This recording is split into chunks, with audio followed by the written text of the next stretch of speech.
Hello friends, આજે આપણે બનાવીશું મુંબઈ સ્ટાઇલ ચણાની ચાટ। એક બાઉલ લઈશું, તેમાં 1 સ્પૂન લાલ મરચું પાવડર, અડધી સ્પૂન હળદર પાવડર, અડધી સ્પૂન આમચૂર પાવડર, અડધી સ્પૂન શેકેલું જીરું,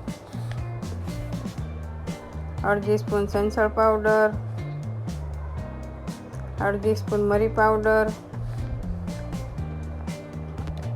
અડધી સ્પૂન ચાટ મસાલો અને થોડું પાણી એડ કરી તેની પેસ્ટ બનાવીશું।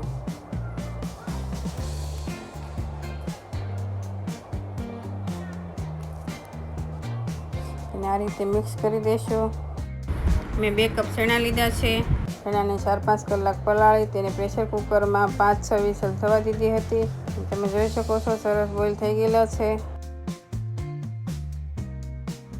હવે પેનમાં 1 સ્પૂન તેલ એડ કરી તેમાં હિંગ, બનાવેલી પેસ્ટ એડ કરી સારી રીતે સાતળી લઈશું 2 થી 3 મિનિટ। સ્વાદ પ્રમાણે નમક એડ કરીશું। આપણે પહેલાં ચણામાં નમક એડ કર્યું હતું એટલે આમાં ઓછું એડ કરીશું। હવે ચણા એડ કરી સારી રીતે મિક્સ કરી 2 મિનિટ રહેવા દઈશું। ચણા સરસ મિક્સ થઈ ગયા છે। હવે તેને બાઉલમાં એડ કરી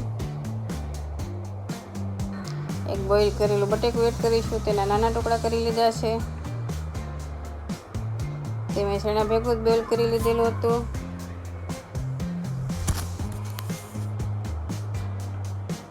હવે તેમાં શાકભાજી એડ કરીશું। તે ઝીણા કટ કરી લીધા છે। ટમેટા, કોબીજ, કાકડી, કાચી કેરી, કાંદા, લીલા ધાણા,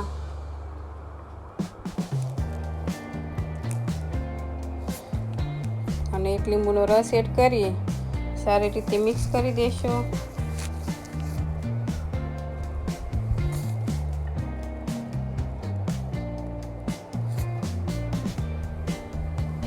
તેને ધાણાથી ગાર્નિશ કરીશું। આ ચટપટી ચાટ જો તમે એકવાર બનાવો છો તો તમે વારંવાર બનાવશો અને આ 10 મિનિટમાં તૈયાર થઈ જાય છે। તૈયાર છે મુંબઈ સ્ટાઇલ ચણા ચાટ।